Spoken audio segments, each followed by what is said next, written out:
A blade drops with a crashing sound. In that instant, an era ends. The guillotine, that infamous symbol of the French Revolution, claims its final victim.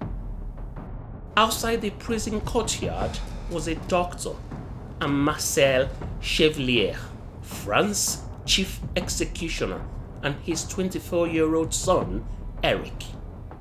Eric is learning the trade to someday continue the family's business as a celebrated guillotine executioner. The condemned man was thrown onto the guillotine platform. Judge Monique Mabelli, who was assigned to witness the execution, described the sound as deafening. But here's what makes this story truly haunting. This happened just 5 months after the first Star Wars movie hit theaters. Whilst American kids were begging their parents for Atari game systems, France was still beheading criminals. The man who is about to die is Hamida Djandoubi, and this is his story.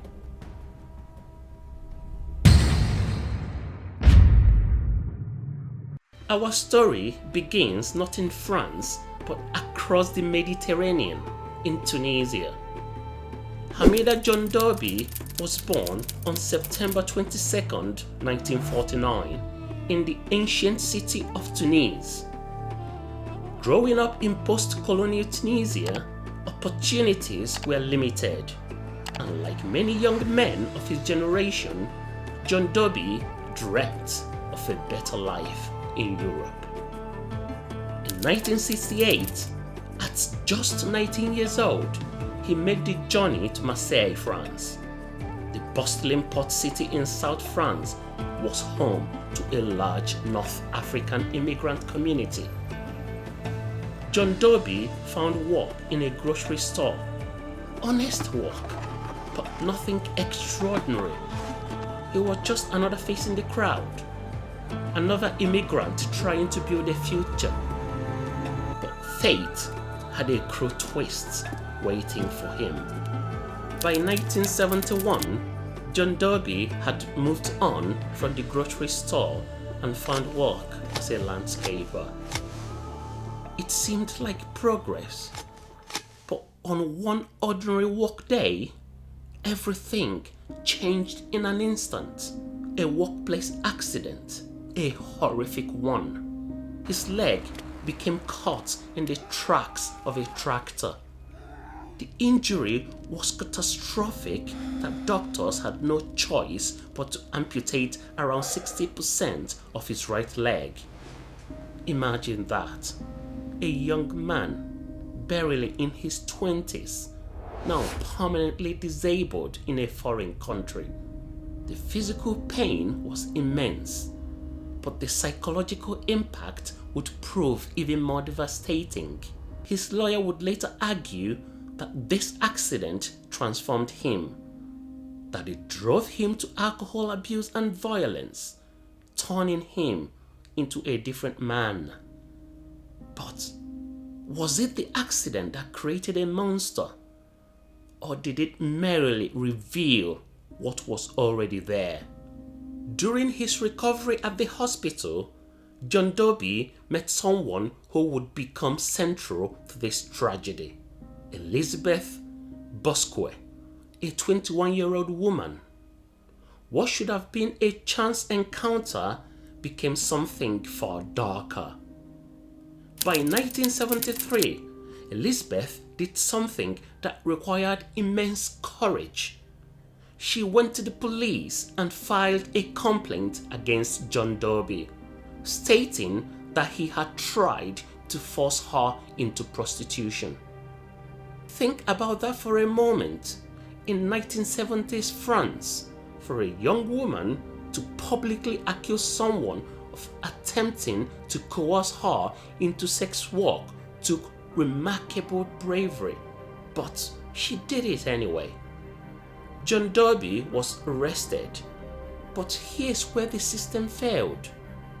he was released during the spring of 1973, and once free, he didn't learn his lesson nor reform. Instead, he escalated. He lured 2 other young girls into his confidence and forced them to work for him as prostitutes. These terrified girls were trapped, controlled by fear and violence. But Djandoubi couldn't let go of Élisabeth Bousquet, the woman who had dared to defy him, who reported him to the police. He obsessed over her, and in July 1974, he decided to take his revenge. What happened next is almost too brutal to describe, but it's important to understand the horror of what Djandoubi did. On July 3rd, 1974, he kidnapped Élisabeth Bousquet. He brought her to his apartment where the 2 girls he controlled were being held. And there, in front of these terrified witnesses, he brutalized her. He beat her mercilessly. He stubbed a lit cigarette all over her breasts and genitals. He tortured her in the most sadistic way imaginable. Somehow, Élisabeth survived this ordeal, but Djandoubi wasn't finished with her. He forced her into a car and drove to the outskirts of Marseille.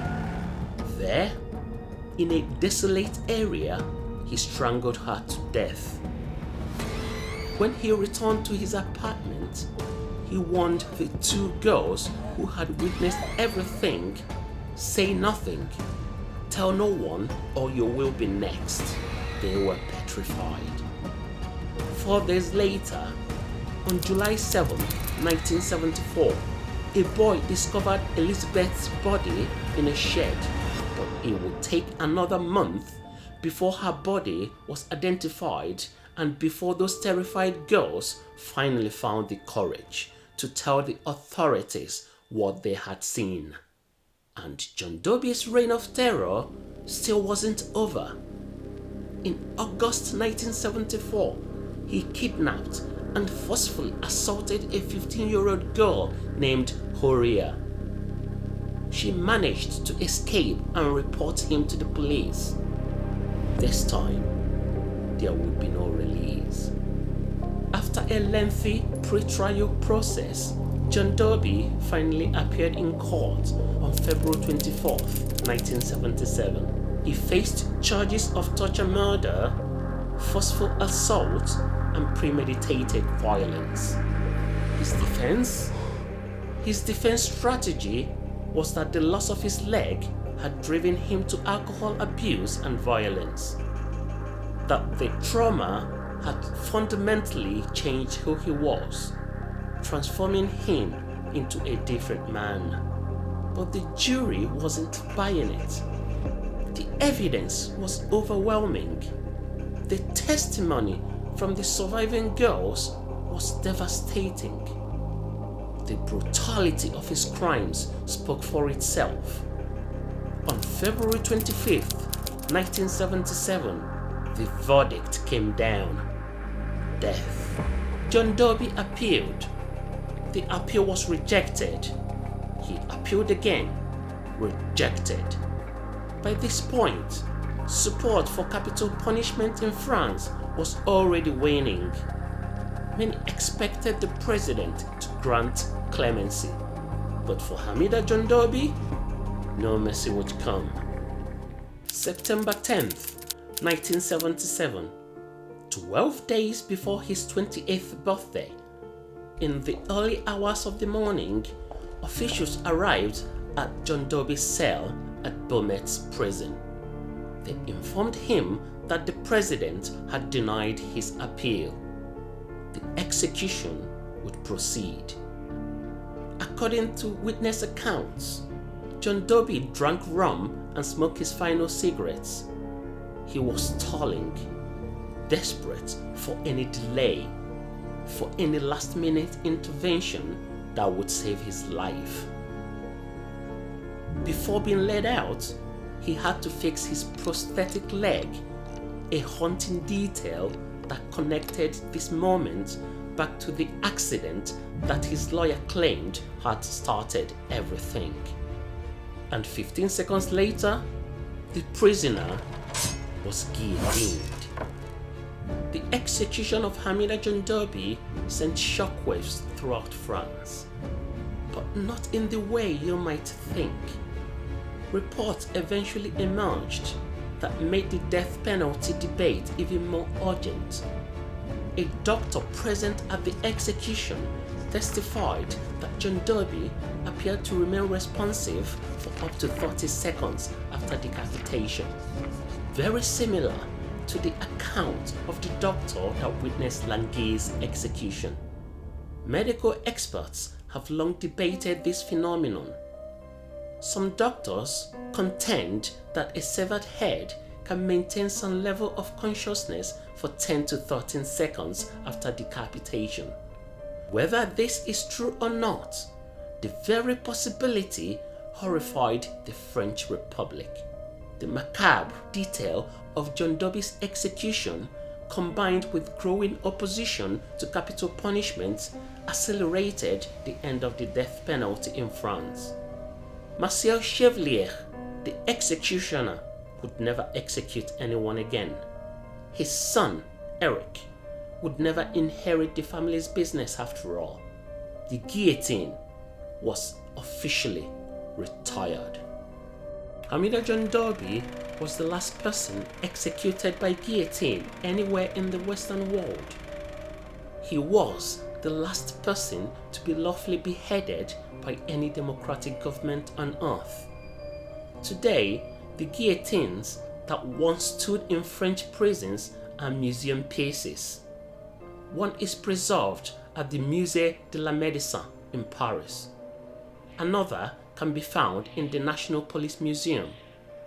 They stand as reminders of a justice system that has evolved. But what about Djandoubi himself? How should we remember him? He was undoubtedly a brutal criminal.